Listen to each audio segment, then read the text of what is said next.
Good morning. Apologies for starting late. I know we have a quorum, and Commissioner Roybal is online, so I'd like to call the budget study meeting to order. It is 11:11, and can I get a roll call? Of course, Madam Chair. Commissioner Hank Hughes, Present. Commissioner Anna Hansen, Present. Commissioner Henry Roybal,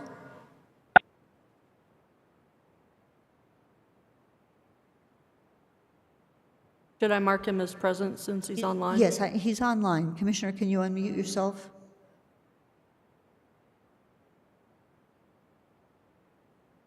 I had them check. He's logged in. I'm sure he's here. I think he might not be able to unmute on his phone because I think he's traveling to arrive. Okay, and Commissioner Garcia, should I mark Madam him as Chair? excused? Excused. And Madam Chair? Anna Hamilton. I'm here. Thank you. Madam Chair, this is Commissioner Roybal. Sorry, I missed the cue to let you know I'm here. Yes, thank you. Thank you, Commissioner Roybal. We marked you as present. Glad you're here. So that takes us to approval of the agenda. Manager Miller, is there anything on the budget study agenda we need to know about? Madam Chair, no, I believe the agenda is as posted. Excellent. What's the pleasure of the board? Move for approval. Thank you. I have a motion and a second. All in favor, please say aye. Aye. Aye. Aye. Any opposed? Thank you. That takes us to item 2, which are presentation and discussions of the FY 2023 budget development. And I'll turn it right over to Manager Miller to start. So, Madam Chair, we're gonna share the presentation. So, Finance Director Yvonne Herrera is gonna start us off.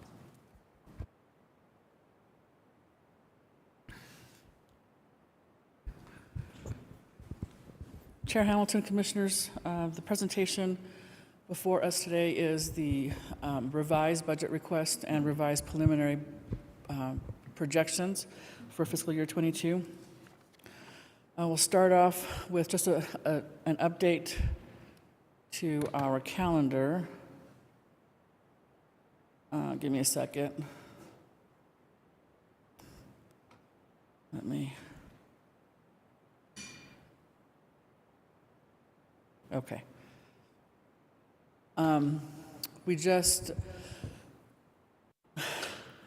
So we had our budget hearings in March. We had our first budget study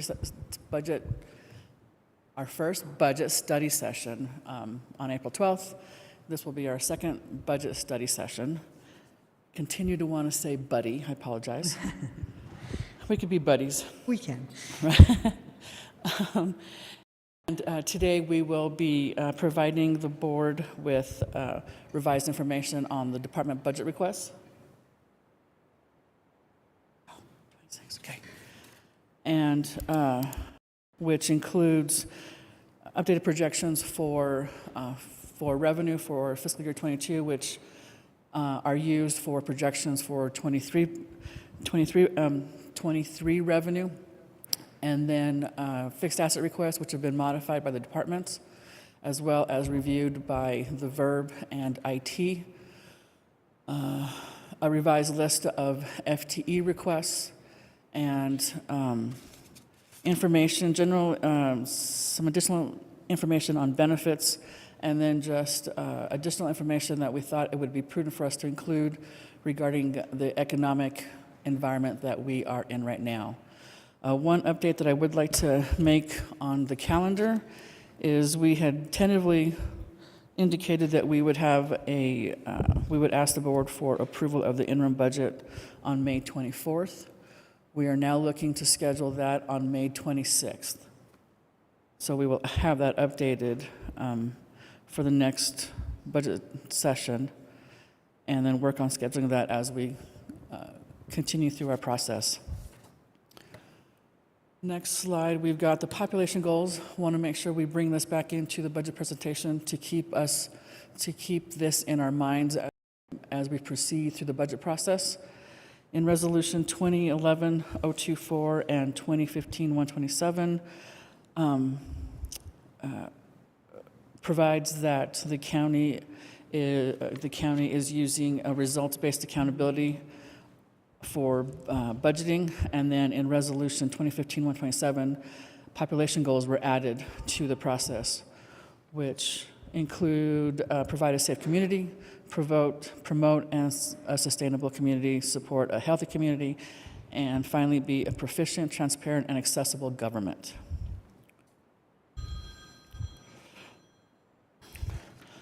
So for the projections that are coming up, the only significant changes that occurred is we had about 20 days from our last session to pull from the general ledger to include in our projections.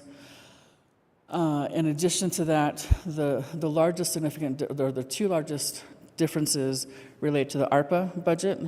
I believe we had mentioned in the last presentation that we decided to exclude it because it skewed the budget results, but as we reach closer to year end and come up to a reporting deadline, we decided that we needed to do some accounting for some of the activity. The revenue replacement that the board approved last September of setting aside $6 million for fiscal year 22, we have recognized that as a revenue as well as an expense as we transfer that to the general fund for the replacement of lost revenue due to COVID. And then in addition, just a cleanup in how we present expenditures to make it more apples to apples. We eliminated the transfers that were at the bottom of the expenditure page, and I will point that out to you when we get to that slide. Next slide. So our first updated, the update to our revenues for fiscal year 22. So prior, we had reported revenues as of the end of March 31st. This presentation is providing information as of April 30th. However, as we all know, we are not at April 30th yet, so it was the information was pulled from the general ledger as of April 20th. As you can see, total revenue is $165 million, 166, excuse me. Besides the additional month of revenue in property tax and gross receipts, we also see there on the ARPA line that we've budgeted $9.2 million in operational activity for ARPA, and we are recognizing $6.1 million in revenue. Again, the $6 million is related to the revenue replacement portion of the ARPA grant, and the $105,000 is just some expenses that the departments have incurred using ARPA funding. The other significant change, and it was more of a presentation change that we decided to do, is with gross receipts. In that blue section, as you can see, we decided to break out our gross receipts between operational and non-operational. During the last budget study session, it was mentioned that not all GRT collected by the county can be used for operational activities, so we decided we wanted to break those out to show the amount that we could use for operations. So we've got GRT operational year-to-date is $42 million. While the non-operational portion is almost $24 million. On our next slide, we have our expenses. Again, same time frame, 420, and that has nothing to do with any new. We received an email from Tax and Rev the other day about cannabis sales. So 420 is just a complete coincidence, I promise. Well done. So as far as our expenses, departments have spent almost $117 million as of April 20th. Again, as we mentioned on the revenue slide, we have the ARPA funds budgeted at 9.2, which is, again, is just the operational portion of the 14 million that we did budget for fiscal year 22. And we have recognized the 6.1 million, the 6 million that will be transferred, or that was transferred to the general fund, and then the 105 that was just some operational activities that department used the ARPA funds for. Our next slide is what we expect, or what we think the county will be at June 30th for revenues. Some of the projections were a little bit, were revised a bit because some of the revenues occur throughout the month. So at the time that the revenue was pulled from the general ledger, not all revenue had been recorded yet, so we made some adjustments for those. But we are projecting that the county will receive about $208 million in revenue. Again, pointing out that we've got $9 million. We estimate $9 million in ARPA funds, which is a combination of the $6 million revenue replacement, 1.5 for the lamplighter in, and then what we believe departments may expend about $500,000 of the ARPA money through June 30th. And in addition, with the breakout of the GRT on the April slide, we believe GRT operational will be just under $50 million at $49.4 million, with our non-operational GRT at $28.6 million. And then going to the projection for department expenditures, we are looking to have spent about $209.5 million.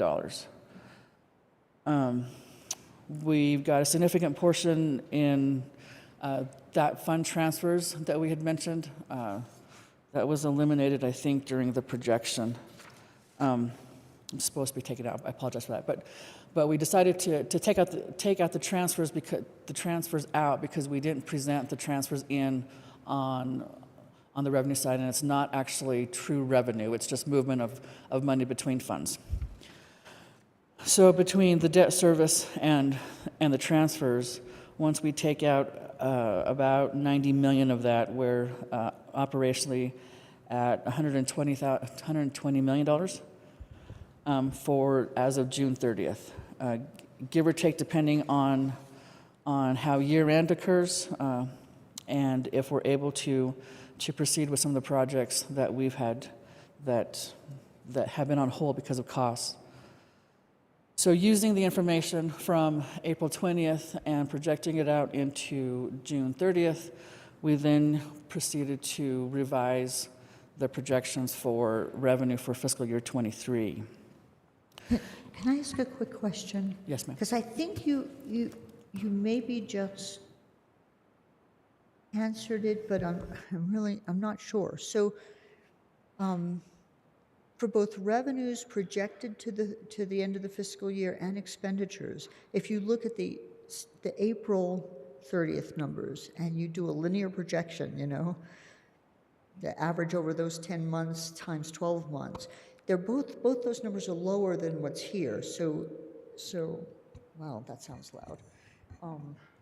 It implies that we think we're going to get a little more revenue than just a linear projection by the end of the year, and have more expenditures. Not a problem. I'm wondering. Madam Chair, so if we look at the 420 slide, the one thing so if we end up looking, let me bring that back up.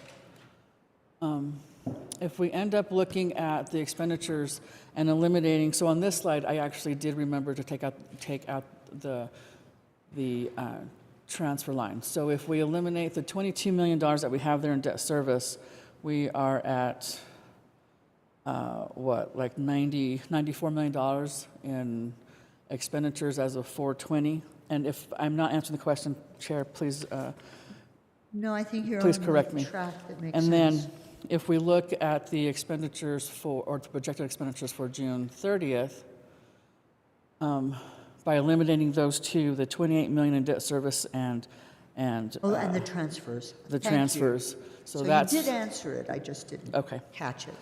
Next time I'll make sure to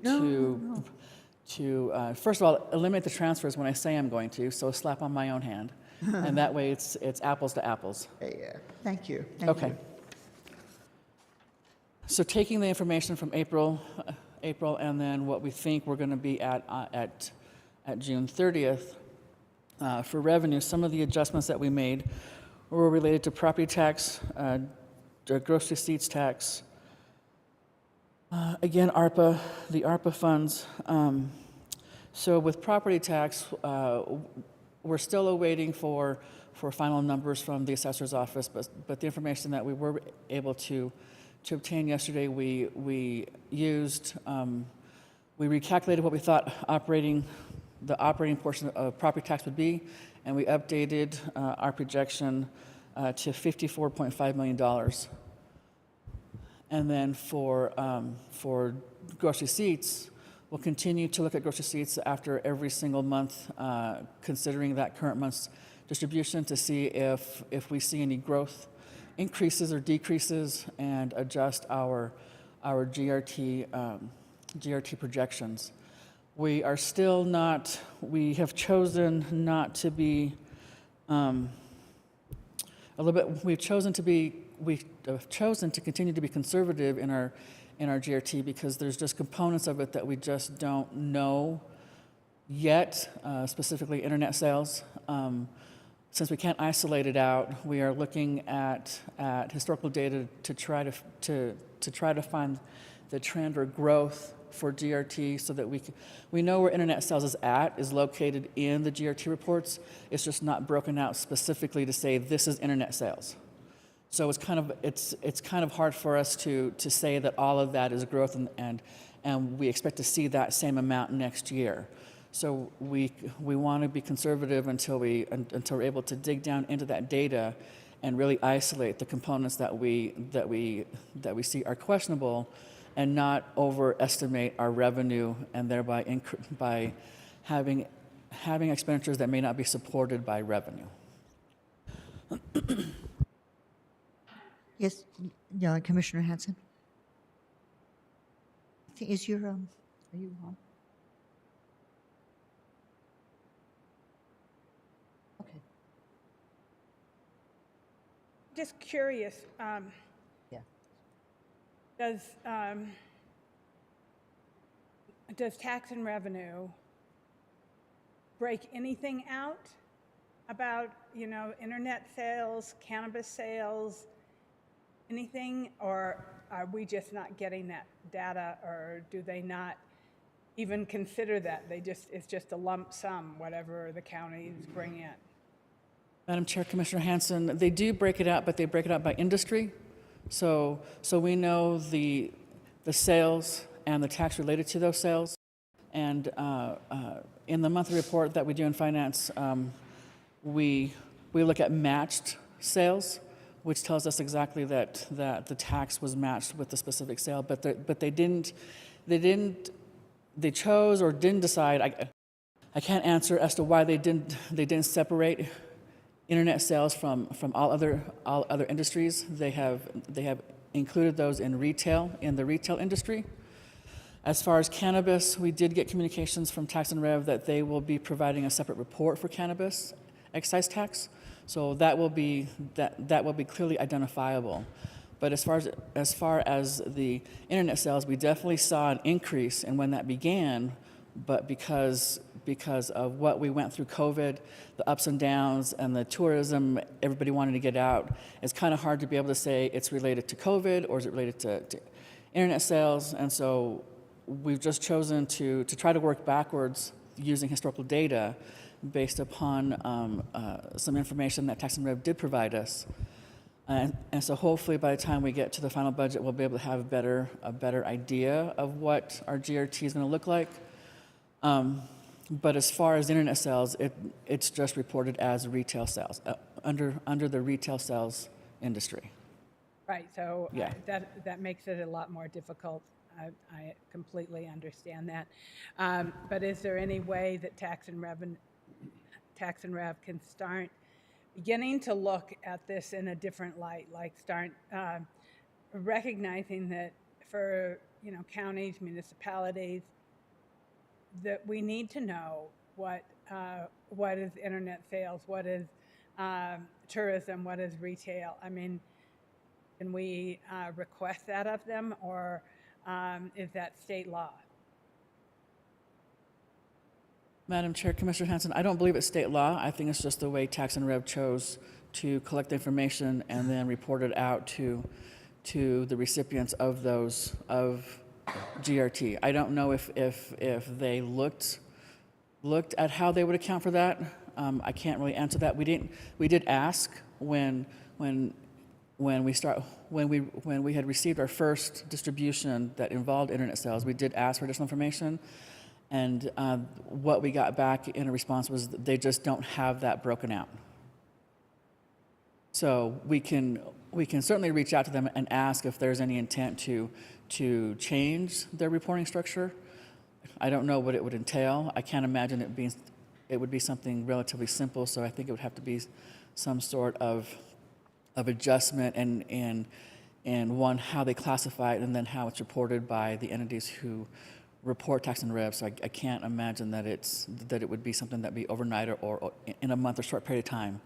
Right, But we can maybe- definitely reach out and say and ask if they have any intent on either internet or any additional type of activities. Would they segregate those from the normal or what we've historically had and kind of segregate it so that it's easy to identify? Yeah, thank you, Madam Chair. Thank you, Director Herrera. I just think that we can't be the only county and municipality who is concerned about this fluctuation. And so I think that it might be important for Tax and Rev to start taking on their responsibility in that regard. So thank you. Thank you, Madam Chair. Excellent, thank you.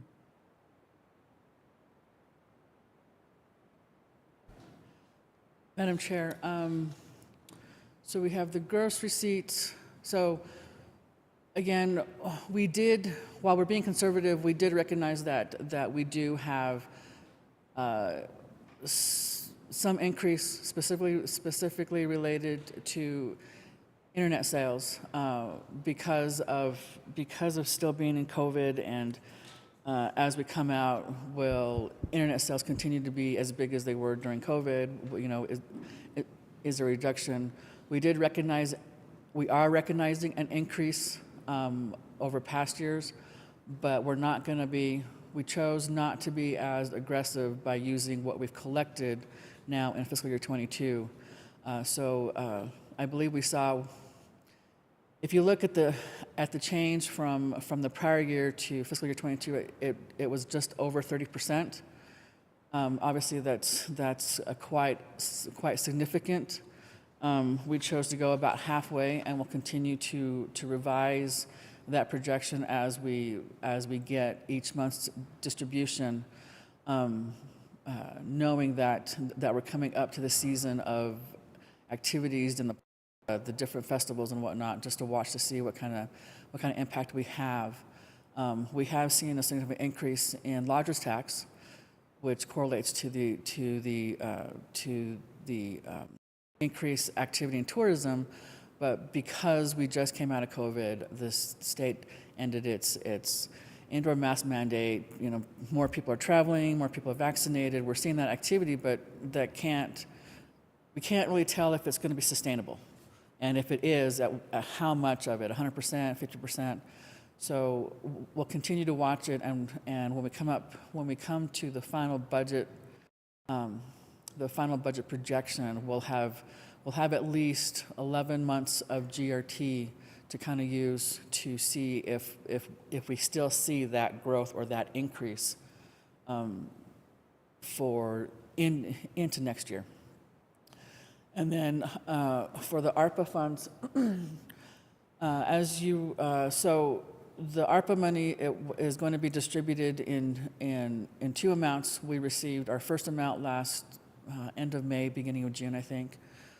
We should be receiving our second amount before the end of June, which will be $14 million. We do know that based upon the buckets that were approved by, or the allocation of, we had the high-level buckets that were presented, and then the departments broke out those buckets into different initiatives and programs. Based upon that, we believe that we'll have an addition, about a $9, or we'll budget those amounts next year. We'll also be budgeting any amounts that have not been spent as of as of June 30th of this year. We decided to be conservative and just budget the $6 million for revenue replacement. As we get closer, we'll be updating that budget amount to reflect the full $14 million for next year, and then estimate what we think will be unspent. So that amount could be about 18 million or so, maybe 22 million, depending on what we see departments spend through June 30th. But for right now, we chose to only budget the revenue replacement portion of $6 million. The next slide, we decided to provide the board with a reconciliation to show what transpired from the estimate that we provided the board on 4/12. At that time, we had projected $184.6 million. We're now projecting 195, again, with $6 million of that being the ARPA funds. So the total amount that we adjusted the revenue for fiscal year 23 was 10.8. And we walked through, on the previous slide, what those changes were. We updated the projection for general property tax revenue, gross receipts, decided to also adjust the ARPA funds, and then the PILT. Historically, we've received about $800,000. We were being ultra conservative at only budgeting $500, and just chose to up that increase to match what we've seen historically. And, the housing department made some adjustments to their grants to reconcile to the revenue as well as their budget expenditures to what they expect the award to be, totaling $10.8 million in adjustments, which actually increased our revenue projection. Quick question. Yes, Madam Chair. Is the housing grants are in parentheses? Is that really a negative number? Yes, so they had overestimated when they presented their initial budget request, and then but they had additional time to reconcile it, and they asked us to reduce the revenue portion by the $21,000. Thank you, and I see it's a reconciliation, so I get the context now. Thank you. Okay. And then as far as the department requests, we asked the departments to, so this slide is actually what we presented to the board on April 12th. At that time, the departments had requested $191 million, which at this time included, which also includes the 26.9 million in debt service. We were looking at $17 million for fixed assets, and then the different departments in total. After the April 12th meeting, we asked the departments to reevaluate their budget and provide any areas where they thought they didn't need. They could cut, whether it was in travel, whether it was in supplies. After the departments came forth with some budget cuts, which we will present here shortly, the final or the updated request is $193.7 million. So we went up a little bit, and we'll walk through and show you why that actually increased. We have a reconciliation, again, just like we did with revenue. We had presented to the board of budget request $191.1 million, and the revised request is $193.7. The result of the adjustments of $2.6 million is a result of operational department cuts of $1 million. We've made additional adjustments to add funding back to the department request for utilities, fuel, and insurance. We've been seeing an increase in utilities, and as we know, fuel prices are up, so we decided to do additional research and just to help us project what those prices may be next year, and decided that we needed to add additional budget to departments for fuel. And then we made some adjustments for insurance premiums and deductibles based upon what we believe those will be for calendar year 23. In addition to the operational budget cuts of $1 million that the departments provided, they also, between the verb recommendations to push some requests into the future, departments also provided for voluntary cuts, so to speak, to their fixed asset requests. Most of those cuts were either they decided they didn't need it after all, or they're able to purchase it now in fiscal year 22, or they don't need it for 23, so they're going to request it in fiscal year 24. And those ended up being $3.5 million. And then again, as we saw in the revenue, we budgeted the $6 million in the ARPA funding for that revenue replacement transfer to the general fund. So the net result of all those adjustments increased the department request by $2.9 million. What is not being included in the budget request is, in addition to operational cuts to like travel and supplies and maintenance and whatnot, some departments also proposed freezing some FTEs, some positions that, what's the phrase? Non-essential. Thank you, Melissa, behind me. Non-essential positions that they feel that they would be okay with during fiscal year 23. And those, for a total of $1.4 million, there were 24 positions. And again, that amount has not been included in the budget cuts or hasn't reduced the department requests. We want to make sure that all 24 of those positions truly are non-essential.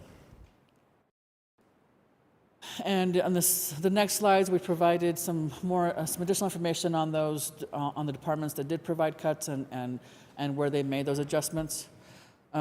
We received, in addition to what you'll see on slides 14, 15, and 16, we actually received additional budget cuts from several departments after we were able to get them included in the schedule. So we have an additional $184,000 that will be reduced from the county manager's office, treasurer, community development department, community services department, growth management department, and finance. So the total will be just under $1.2 million in proposed budget cuts for fiscal year 23. And most of the cuts that departments provided were related to travel. We did see an increase in travel as a result of the having no restrictions, employees being vaccinated. Time, I think, was also adjusted for some departments. And with that, Madam Chair, I will turn it over to County Manager Miller for her section of the presentation. Excellent. Thank you so much, Director Herrera. So all of that is information on where we are year to date and where the departments have really scrutinized their own budget requests and said where they think that they can make voluntary cuts to reduce their operating budgets, as well as potentially hold some positions open, not really as a freeze, and I'll get to what we're thinking with that $1.4 million of positions. This budget is a little different than we've ever presented to the board before, at least since I've been here, because we're coming out of COVID, and the economy, as everyone knows, has just kind of gone gangbusters, but also inflation has.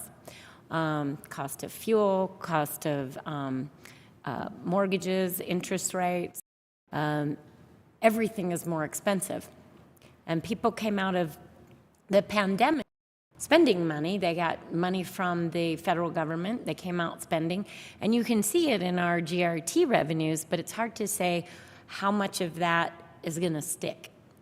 And then because we have such high inflation and increasing interest rates and people spending on and having some of the highest credit card balances or debt per household than we've had in recent history, that also can result in a recession.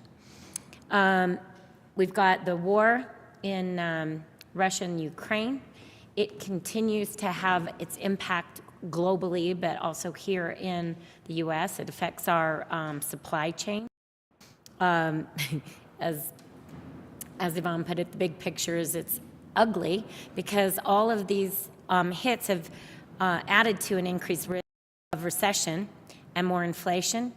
There's more volatility in the stock market. If any of you have any stocks, you know that to be true. Investors are watching for potential losses at major financial institutions because of their exposure in Russian assets. Values of retirement accounts, college funds, and savings for home purchases are at risk in the market. But on the flip side of it, there's optimism.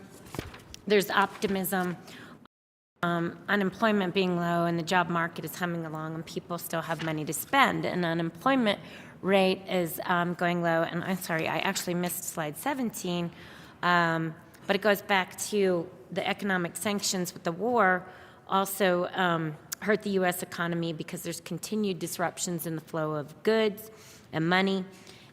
Energy prices, gas and oil prices are soaring. Prices have spiked and continue to do so because of metal produced in Russia. And food, Russia and Ukraine produce a lot of wheat, and so prices for wheat and grains are surging, and the disruption in Europe will impact the United States. So you have that. You have issues related to the supply chain interruption that still have not righted themselves due to the pandemic. We still have shutdowns in China, in major industrial cities. So all of that is still out there, causing the price of goods to continue to rise. And you have people returning to work, and I heard an interesting story this morning about how much more it costs to go to the office than to work from home per day. Every meal that you have, you know, your cup of coffee, $1 more, your lunch, a couple dollars more, your gas, several dollars more, and I think it came out to something like $30 a day more to actually come into the office than pre-pandemic times. So, and then to work from home. So all of that is a factor on the pocketbook of Americans at home and New Mexicans and Santa Feans. So how we predict what is going to happen next year with GRT, I would hate to mislead the county commission and say, oh, well, we think GRT levels are going to not just stay there, but grow at an average of 3% next year. I don't think that's going to be the case, and Fannie Mae would agree with that. Fannie Mae is the largest mortgage lender, and they just revised their economic forecast and are predicting that there will be due to mortgage rates going up to like 5% now, a lot less people refinancing their homes, a lot less people able to buy new homes. So they've revised their economic forecast that they'll have a 7.4% decline in home sales in 22, and that was an increase in the decline from 4.1% to 7.4% decline this year. And then next year, they were originally forecasting a 2.7% decline in home sales, and now they're projecting a 9.7% decline in home sales in 23. And they also are forecasting a recession in 2023. They had initially had a 2.2% forecasted growth, and now they are forecasting a 0.1% decline. I bring that up because much of what's in our GRT numbers, besides an increase in retail sales, is also an increase in construction in this past year. And I'm not sure that we can count on that being there next year. While I think we will, and we've been breaking it down by industry and really trying to sort out by industry what do we believe will kind of stay in the base, and what do we think is a effect of coming out of the pandemic, an effect of changing from source to destination based for retail sales, what could be contributed to marijuana sales in the retail sales. It'll be hard for us to determine that because while they may give us information on the excise tax separately, we don't receive, the county does not receive excise tax for any marijuana sales that are sold within the city limits, and the GRT would just be lumped into retail sales that we receive countywide. We would be able to tell in our increments that are out in the county if we get a report on excise tax out in the county, and we can tie that to an increase in the GRT out in the county. But those might be a little harder to tease out within the city limits because we do not receive by statute any of the excise tax for any of the sales within the city limits. Another indicator of a possible recession is the yield curve, and I think all of you were at the last investment committee meeting, but in case you weren't, the yield curve is a line that plots the yield or the interest rates of bonds having equal credit quality and differing maturity rates. So 1 year, 3 months, 6 months, 9 months, 1 year, 3 years, 5 years, 10 years. And it's used to predict changes in economic output and growth, and a way to measure bond investment feelings about risk. So short-term bonds carry lower yields, then investors' money is less at risk, and longer-term commitments expected to be rewarded for the risk of default by the borrower. So typically, the longer the maturity of the bond, you should have higher interest rates on that risk. But an inverted yield curve would be one that your short-term interest rates are higher than your longer-term. And it's... Madam Chair. And if you could go to the next Thank slide. you. It's what we're experiencing right now. So this was on March 28th. If you notice, our 3-year interest rate is higher than the 10-year interest rate. And that's what is considered an inverted yield curve. And if we go to the next, historically, 100% of the time, as our financial advisor would say, when you have an inverted yield curve, those pink spots are the recession that follows an inverted yield curve. So it's not just county staff looking at it and going, oh, it's a problem. It actually has foretold every recession in the U.S. economy. So we're trying to give projections to the board that take that into account, that may occur, and protect the county from that potential downside in our budget recommendations. So, as you know, and I know that you have received emails from the unions are looking at what's happening in other local government or governmental entities in New Mexico relative to compensation. And I just want to point out what the county and the Board of County Commissioners have already approved and what has been done just in the last 8 months or so relative to employee compensation before we go into what possibilities we would have to build into the budget for FY23. So first of all, We have paid out almost $342,000 in one-time retention incentive pay to employees in fiscal year '22. Also, the board approved a 2% COLA across the board, but that's not what we ended up negotiating with all of the unions. We actually took savings from vacant positions, and for non-union employees, we did a 2% COLA in January across the board, but we also, where budget allowed, department directors and managers could give merit increases to individuals who merited an increase of up to 4%.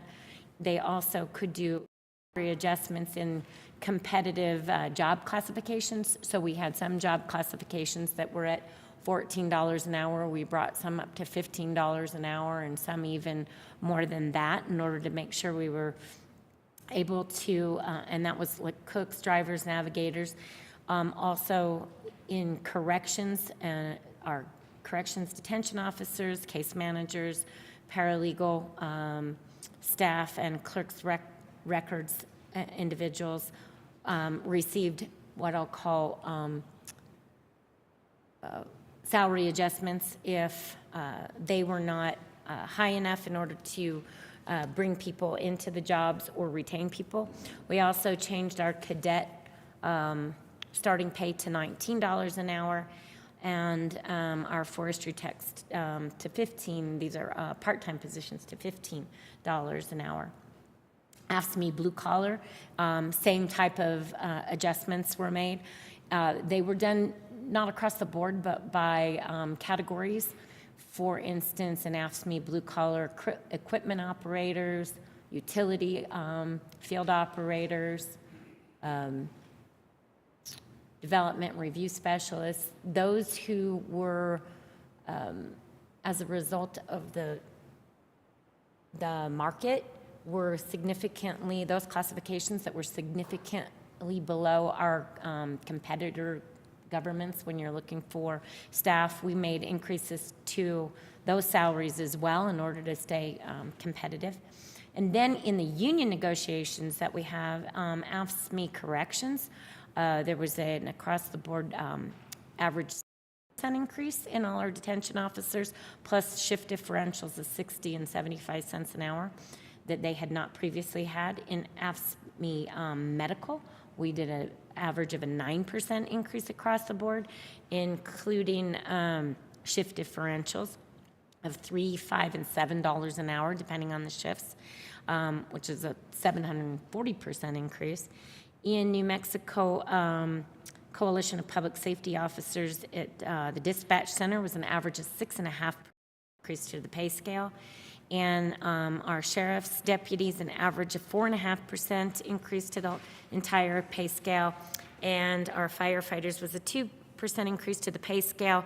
And if you recall, the Senate Bill 90 passed, and that was equivalent to an additional 2% for the county to pick up the employee side of their para contributions at the same rate that we picked up the other employee side of para contributions. So that was, then in addition, the board provided with the vaccine mandate, provided 3 administrative holidays, which equated to another 1.5% across the county's salaries.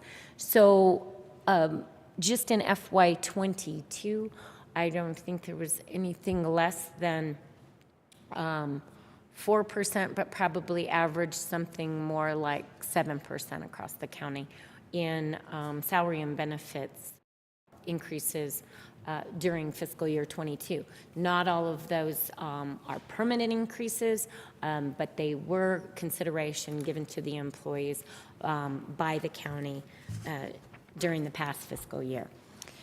So that brings us to 2023. And what are we looking to accomplish in employee compensation in 2023?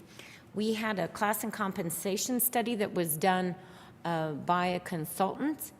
If we take the public safety unions, because those are on contracts with pay scale, this is the non-public safety, non-union, and AFSCME blue-collar positions. There's about 120. So what they did is they took a look at all of our classification and ranges. They are recommending that we move from something like 70 different ranges down to 20 different ranges, and having our job classifications fit into one of those 20 ranges. The minimum range, I believe they would start at $15 an hour, and it might even be about $15.12. We're in the process of working with them on that. This is just a draft that they've sent so far, but we actually think it'd probably be more like $15.12, because they had one range that we were like, well, if so few of the positions would fit into that, it's probably better just to go to the next range as our minimum range, and that would start, that our lowest paid position would be $15.12 per hour. And in order to implement those range changes, it's estimated that that would be about $330,000 to bring everybody at least to the minimum of the ranges. But then we have to pay attention to compression. And if we take, and that is where people at the bottom end of the range are starting to bump up to people who are in the middle of the range or throughout the range. But what we saw from their study is that it does a lot of people, even with this differing levels of experience at the same end of the range. So the estimate to deal with that compression is about $2 million. We're still working on that too. Their proposal looks at your time at the county, but we actually put people in a range based on total years of experience. So we're working with a consultant on looking at what this estimate would be if you look at employees' total experience, not just experience at the county. So that number is going to change, but I did want to put it out there that we have to keep in mind if we do implement recommendations from the class and compensation study, that there is that effect of needing to out within the new ranges. And that is estimated at this point to be about $2 million.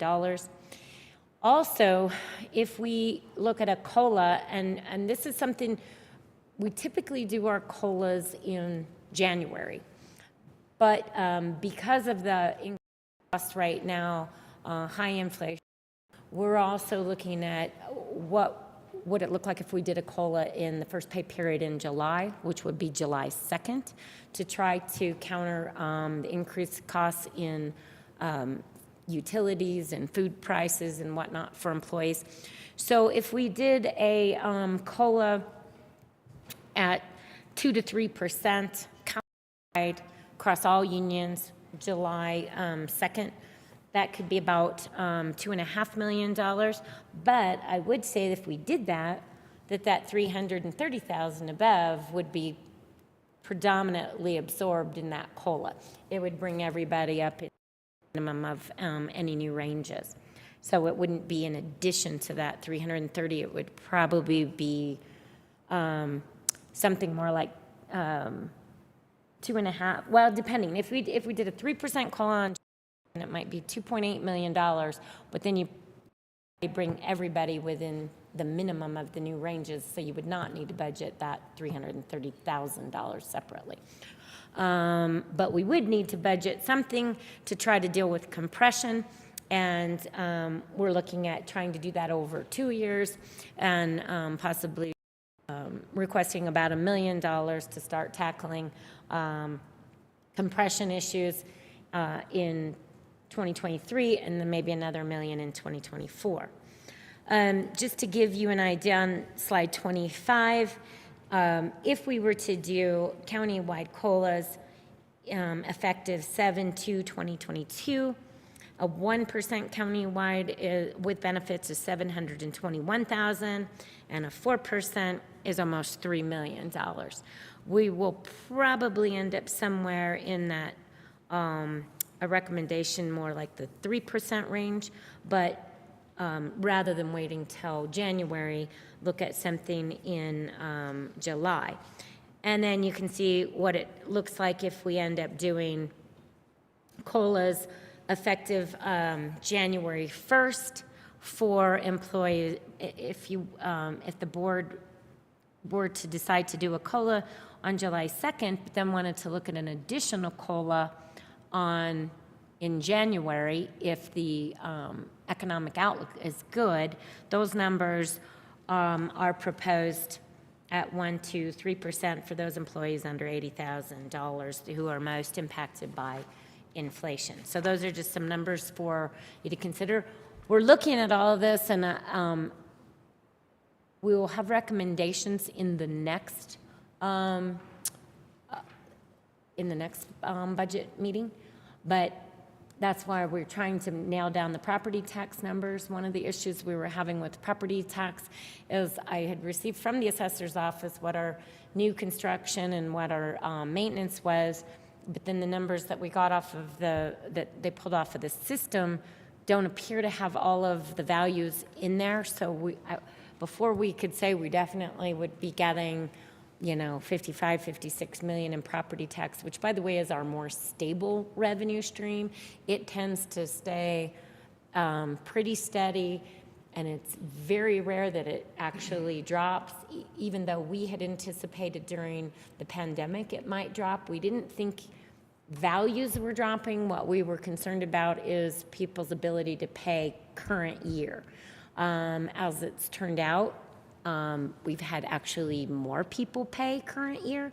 So we tend to have about a 97.5% first year collection rate. So everything that's billed for the current year, 97.5% of property owners pay in that first year. What we thought that with the pandemic, we might see people unable to pay, and that we'd have more delinquent taxes. That's not the case. Actually, more like 99% collection was achieved so far this year. So moving that into next year, we're like, okay, it looks like people are paying and values are increasing, but will it go back to more like a 97.5% collection rate in first year, and then we'll have prior year collection as well. So those are some of the things that we're trying to figure out, because it can be a swing of $1 million to $2 million. And $1 million to $2 million is a 2% COLA across the county. If it's an amount you can stick with, and you're gonna have all year, it covers, and property tax is one of those recurring revenues that we count on. And is not as volatile as gross receipts tax, and does not fluctuate as much with the economy unless house values drop significantly.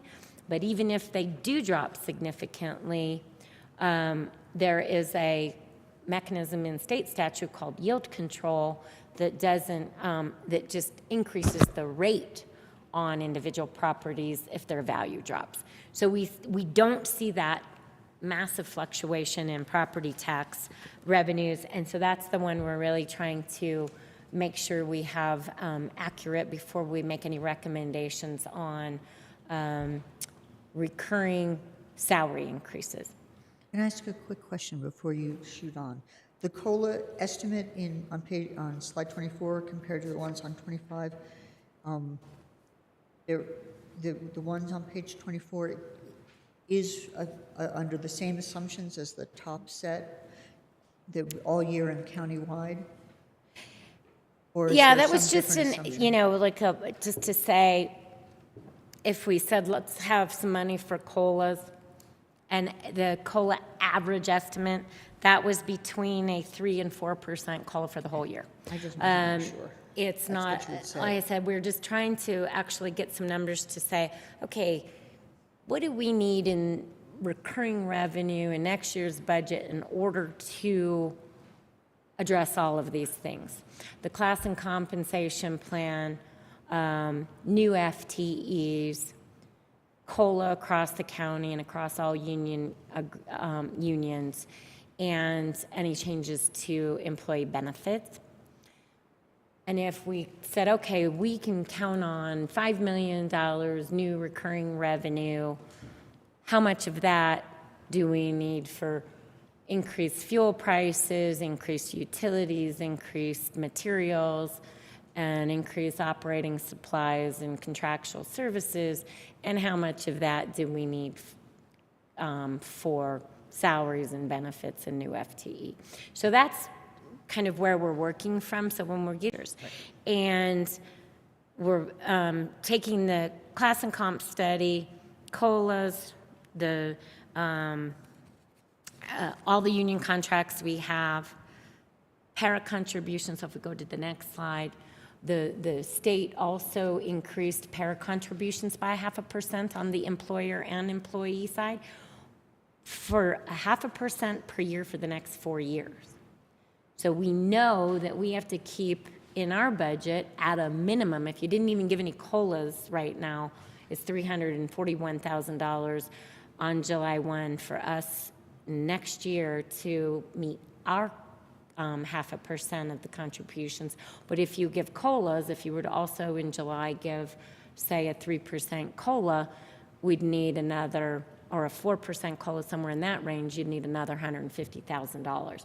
So it'd be, and then I have to know, not only do I need $500,000 for 23, you're going to need another $500,000 in 24, and another $500,000 in 25, and 26 if you had no COLAs. So those are the things that we're trying to make sure there is increase in recurring revenues to absorb those increased costs that we are statutorily obligated to meet, as well as just regular inflation in our costs of doing business. And then what do we have above that to work with for compensation plans for the employees? So another one that we're looking at is medical and dental increases. So we've met with our consultant, Gallagher, and they have given us a realistic projection that our premiums for our health insurance and dental and vision is 5%. We have, last year was 3%, and I can tell you that that 3% increase in premiums was not enough in premiums from employee and employer to cover the cost of claims. So we are going to have a slight decrease in our fund balance and our self-insurance. I'd say predominantly that's because we had fewer employees. So fewer employees you have, the less contributions are going into the fund. Granted, less claims you're probably having, but the cost of claims is typically driven by a few large claims. And we had a few large claims, and you need more revenue into the system. So another thing that we would be looking at is recommending moving some of the cash balance. So if you went back to Yvonne's slide about 2022 estimated revenues and 2022 estimated expenditures, the county did budget that we would be paying an average of 70% of that insurance premium for all those employees we didn't have. Well, we didn't spend that into the fund, so that's going to drop to general fund. We would recommend moving some of that, as we did last year, some of that excess budget expenditures into the self-insurance fund to make sure that our reserves in the self-insurance fund stay stable and stay within the policy, the reserve policy requirement. So, but that said, we still also recognize that we need to increase premiums again, and we have a few different options in the presentation coming up. And then like I said, we have the para contribution increase, and depending on what we do with COLA, that number, the minimum that we need to budget for that, though, is going to be $341,000, but it'll probably end up being more like $500,000. And then also, if we don't do a COLA in July, we did have a commitment to getting everybody to a minimum of $15 an hour. So that is $178,000. But if we do a COLA, or if we do the class and comp implementation, that would be absorbed in one of those other previous numbers, either that $2.5 million or that 330,000. So that's not in addition, just breaking that out so you can see that to bring everybody to a minimum of $15 an hour at the county would be $178,000. But when we do COLAs or we do the class and comp implementation, it would be absorbed because both of those would get us over $15 an hour anyway. The next few slides, I'm not going to go through them all. These are here just because we always need to break down. If the board gives a COLA, we have to break it down by bargaining unit so that we know the cost by bargaining unit, because if there's any negotiation to be done, although I think all the public safety union agreements just say if we give a COLA, they get a COLA. They don't have economic reopeners. But we always break it down by cost, by union. So these are the different scenarios. If we put a COLA effective 7/2/22 by union, and then also if we did a one effective in January, an additional one in January for those who make $80,000 or less.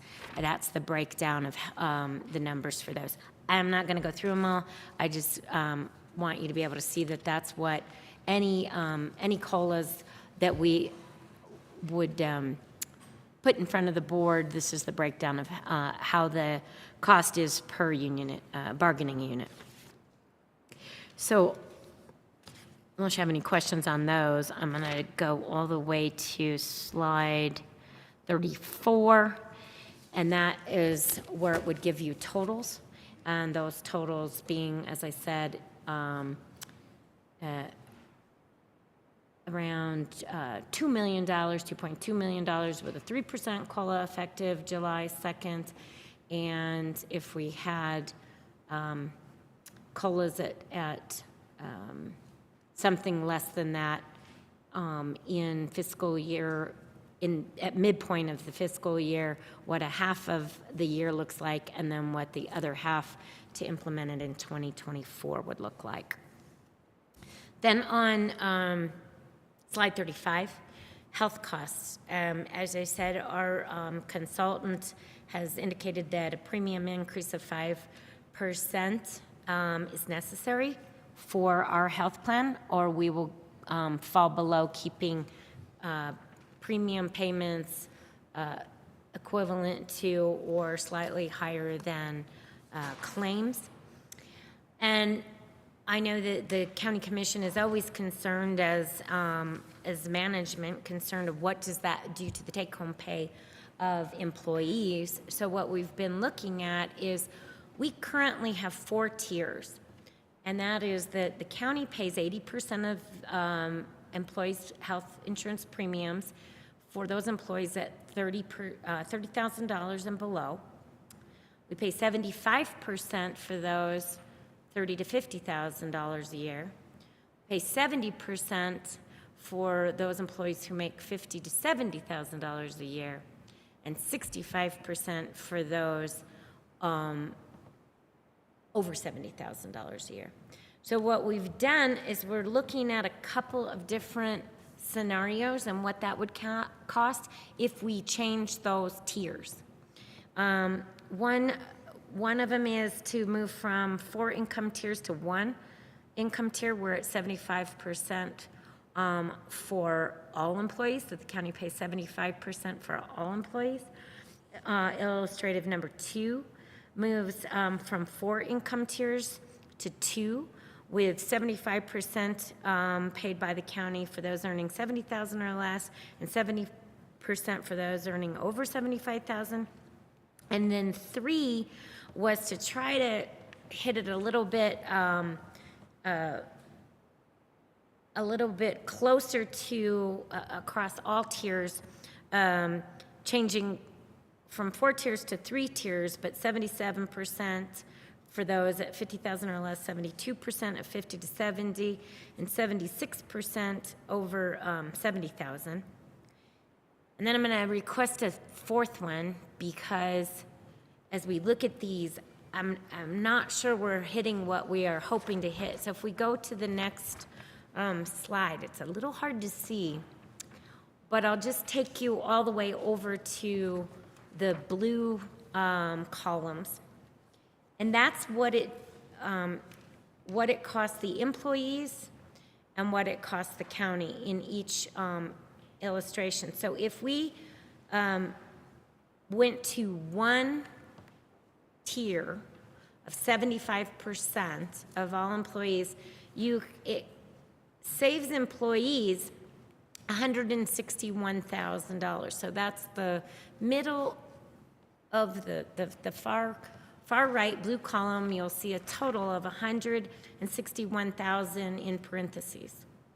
So that means that employees' take-home pay would be increased by $161,000, but if you look at the first column on the left in that blue and the second, that's what it costs the employee at the lower end of the pay scale. So we're not trying to have that happen. So we need a scenario where those employees at the lower end of the pay scale, under $50,000, would not have to pay more out of their pocket. So we need to tweak these a little bit, and so that's the amount per, that's the increase in employee contributions. And you can see that in the 2 upper tiers, they have a greater take-home pay than in the first 2 columns. So we're not trying to do that. So we want to have we only got this information yesterday. It's been a little challenging to run different scenarios. But what we're after is trying to have maybe the most even impact where employees don't take home more, but they aren't paying more across the board, and the county is the only one picking up additional costs. In this particular scenario as well, the county picks up almost $600,000 more. So if you look at the bottom half, it's $568,000 total annual county dollars. So it's an additional $568,000 on the county side. So that one's a little. You can see this one gets closer to the mark, where employees benefit a little bit, $96,000, but still the 2 lower income tiers are paying more. If we do a 5% premium increase on employee and employer side, but we go to 2 tiers of 75% and 70%, the ones that benefit the most from this particular scenario are still those employees at 50,000 and more, and there's still a negative impact for those that are 50,000 and less. So still trying to move away from that. That one also costs the county less, but it's $500,000 or $504,000. So if we go to illustrative 3, this one gets closer, and that's why I said I think we need still one more scenario. You can see all of the employees. It gets closer, about $36,000 to the good for employees, but it's not in tier. It's not in tier 1. So we may need to move tier 1 back to closer to 80%, And maybe instead of $30,000, because it's not really going to be anybody except part-time employees less than $30,000, is move that tier to $35,000 or $40,000, something like that, and still do 80%. So I think what we'd be looking at, and then you can see too that this also makes the county's increased contribution less than $500,000. So we still need to tweak it at that bottom end, but what we're trying to do is get to where the employees we do increase our premium, but we're paying a higher percentage, and we're not negatively impacting any of the employees' take-home pay. So we're playing with those numbers to get it as close to zero negative impact to the employees, or zero impact to the employees, and basically not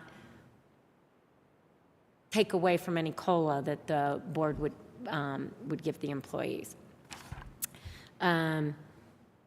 So I think we'll get there. We just need to get to probably, when we bring it back to you, we'll have another scenario that might include 4 tiers or 3 tiers, but that bottom tier to be still at 80%, but to a higher income level, and then maybe expanding the middle tier between, say, 40,000 and 80,000. But we need to have our consultant run a couple more scenarios.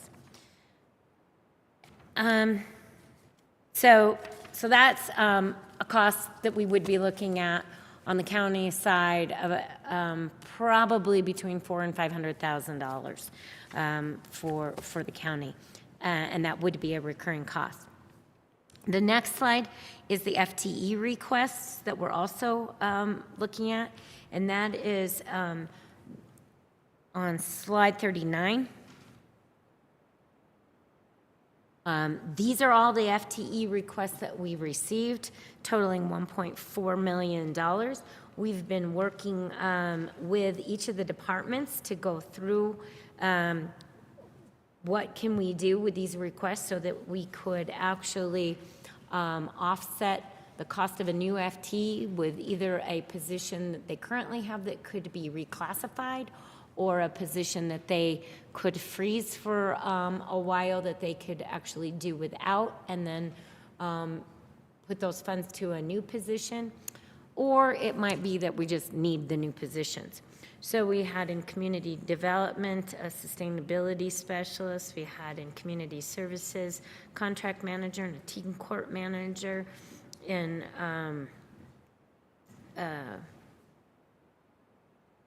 the clerk's office, Bureau of Elections street file manager, an intern, and elections record security administrator.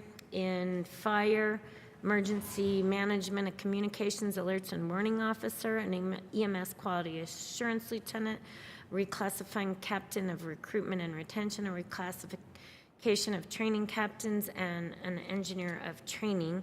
And then in growth management, this is the area of the biggest request, and I can tell you it is the area of the biggest pressure, I would say, on our development review.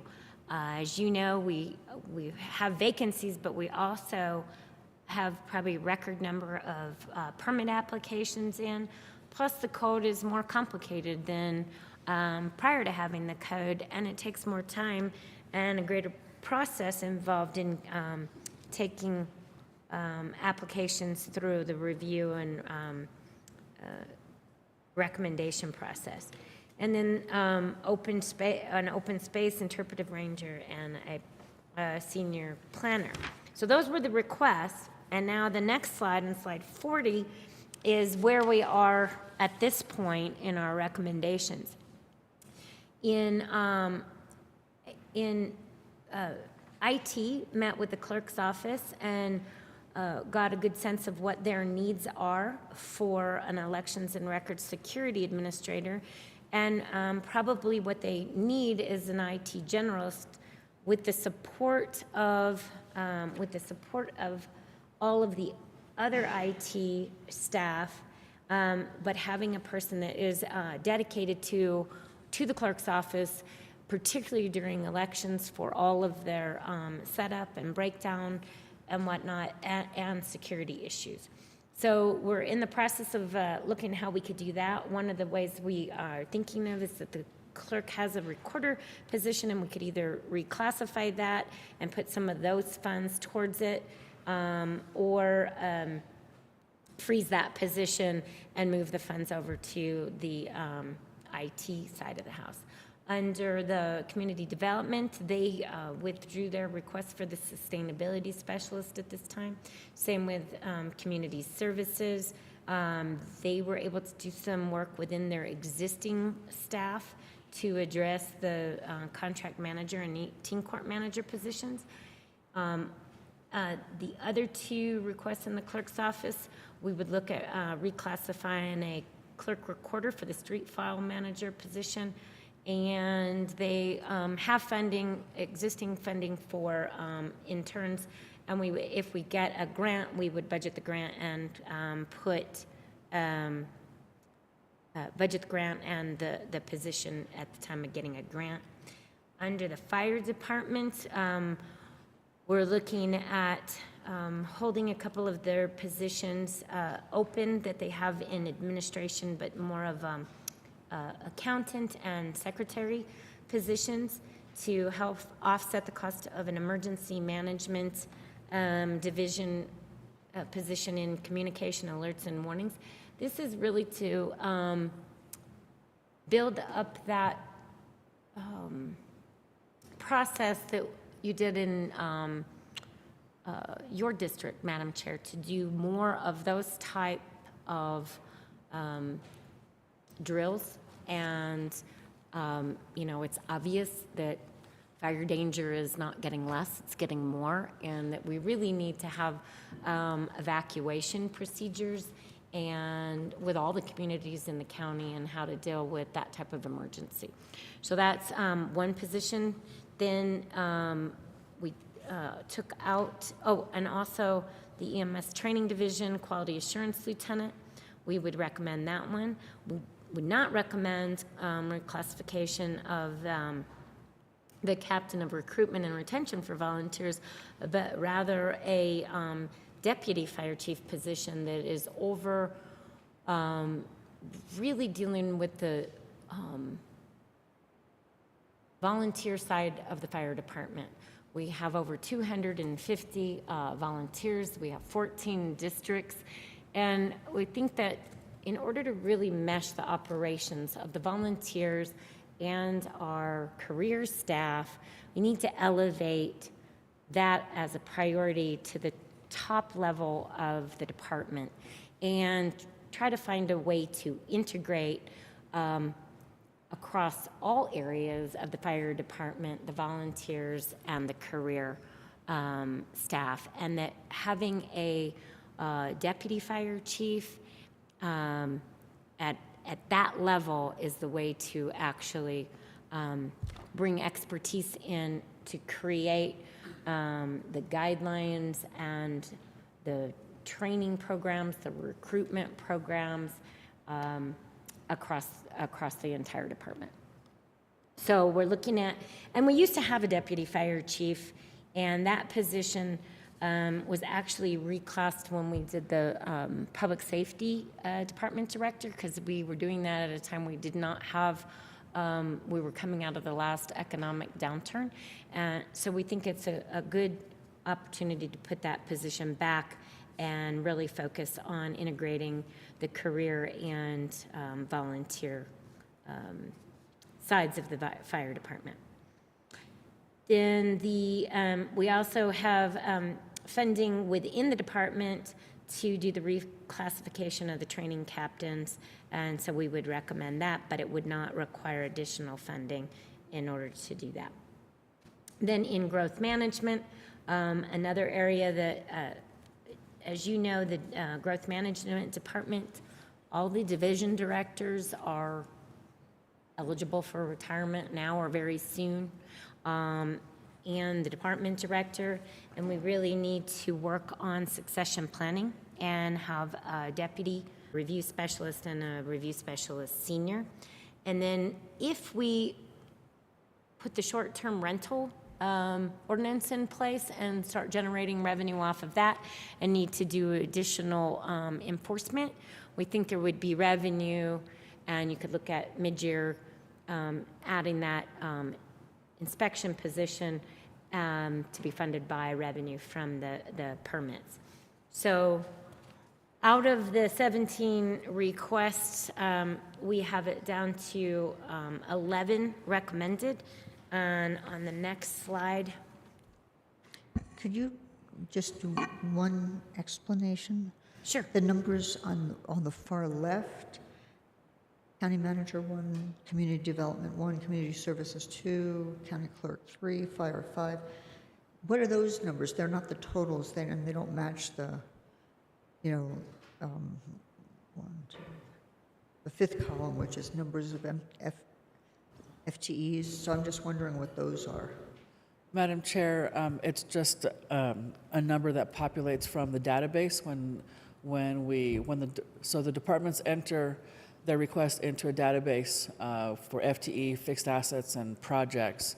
And when we run the report, it just gives us a number.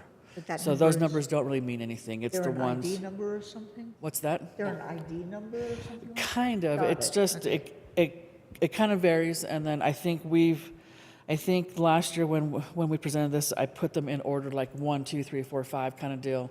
This time I just ended up just leaving it as it was. And when I added the county manager one, I just put 1 next to it. Groovy, as long as it's not a sum of something that I was missing. Thanks. No, Madam Chair. Thanks.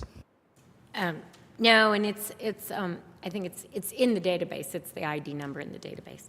And so then on slide 41, this gives you a little bit of a summary of how that would break out: 322,000 in the general fund and 196,000 in the EMS and second 1/8 of the GRT. But also we would be looking at offsetting those with existing positions. So it would not need a full 518,000, I believe. Or is that after we've offset it?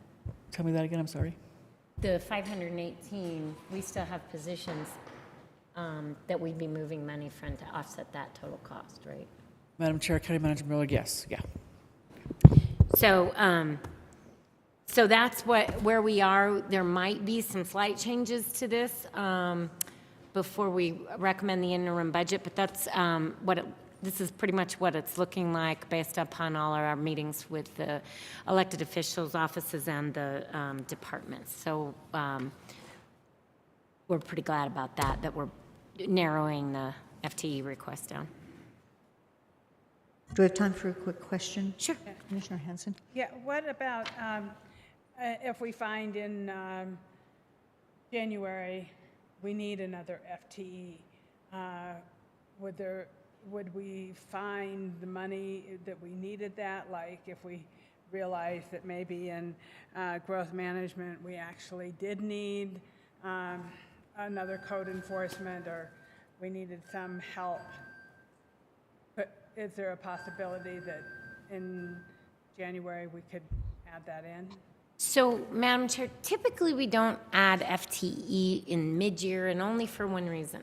Okay. And that is that everybody would try to get in front of this process in order to get their FTE in the budget before the other departments have the opportunity to request their new FTE. So typically we don't. However, what I was saying about the inspection one, if you add a new program, and let's say it's the short-term rental ordinance, and we find we have hundreds of applications and we need to do enforcement, what you're going to have in the short-term rental ordinance is a fee for applying for that permit.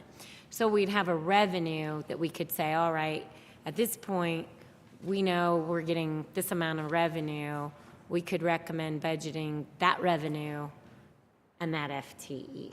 So yes, there are times when we do it, it's not common, but in cases like that, or if we get grants, another one that may come up that you might budget, I mentioned it on the intern program for the clerk. The clerk is looking for a grant, and I said, well, if you get the grant, we'd bring the grant budget adjustment in, and we'd bring the employee, the term employee, in at the same time. If we got that big $30 million broadband grant, that would be another case where we would come and say, at the time that we're budgeting the grant, we would ask you also, or when we knew we got the grant, we would ask for the employee position to manage that grant. So in those cases, you might see within the fiscal year where we might ask for that. The other thing that may happen in this budget is if we find that there's not a recession, if we see that the economy's clicking along, everything's good, you might want to fund some of those positions that we're considering holding open. We're not calling them frozen because it's a little different. We're not saying we're having a hiring freeze. We've asked the departments to identify within their department, are there some positions you could just not fill right now? And instead of budgeting a vacancy rate where we say, okay, you've got, 10 positions and they're $1 million. Well, we're going to give you 10 positions, but we're only going to give you $900,000. And you got to figure out how to make up that $100,000 in the year by holding a couple of things vacant now and then. We're not doing that. We're saying, okay, just this position, you're going to hold it, you're not going to fill it, and we're not going to budget it. So, and I don't know if we'll do that. We haven't gotten to that point yet, but that was what Yvonne was alluding to in those, in the slides earlier about that $1.5 million, $1.4 million that departments were able to identify about $1.4 million worth of positions that they could keep open so that we had that money to use for some of these other initiatives like the class and comp study, the COLAs, the health benefits, and the FTEs. So that's all I have on those slides, and I think Yvonne was going to finish this up. And that's Thank you, Madam pretty Chairman. quick from there. Chair Hamilton, Commissioners, the last piece of the presentation, we've got we are presenting the Department of Fixed Asset request, again, revised from what we had presented on April 12th. All IT-related requests, and provided the recommendations as well as verb.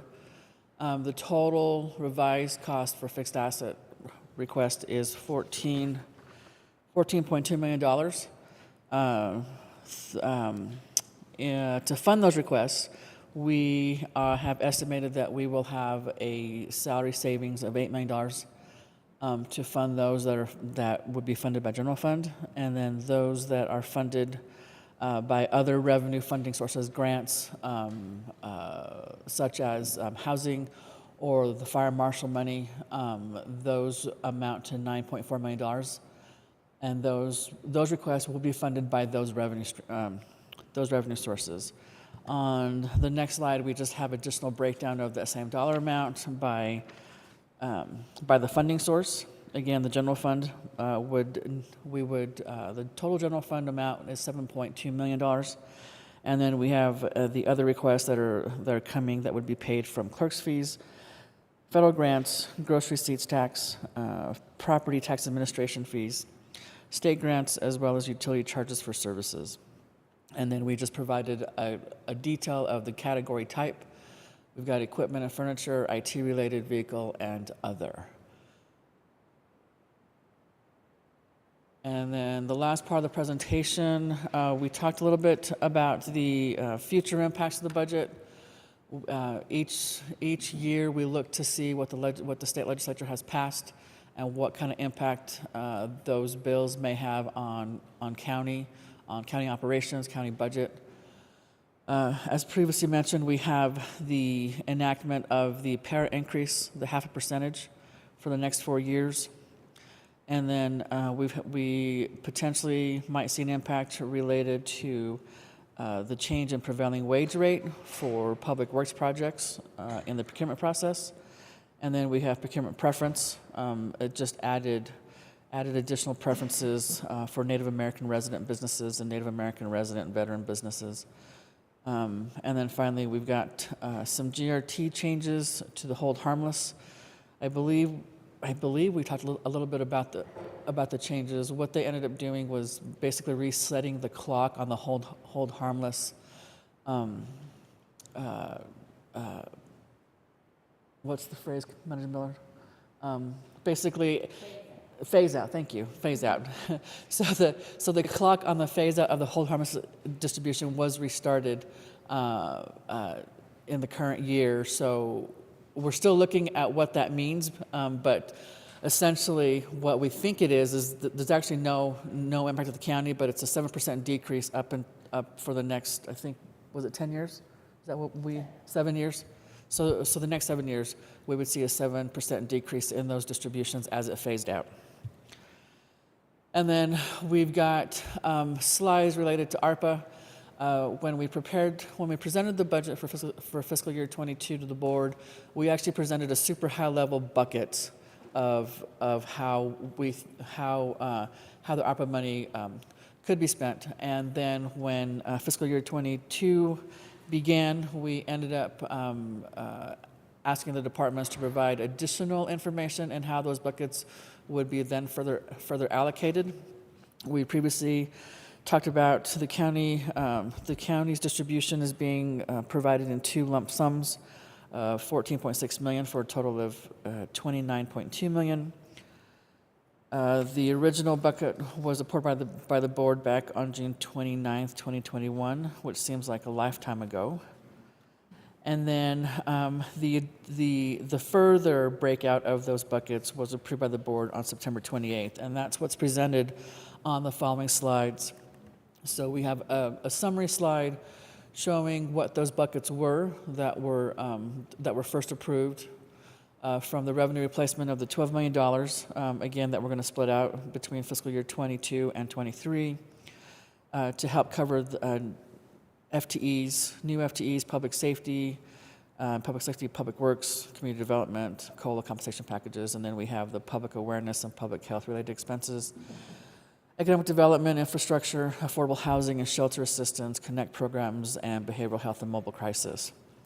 And then the following slides just provide that breakout that was done, or that the board approved back in September for each of the different buckets. Kind of scroll through those. We've got some wastewater projects, and then we have some connect contracts for services. The affordable housing, we have, I think previously I mentioned the lamplighter. We will recognize that transaction now in fiscal year 22.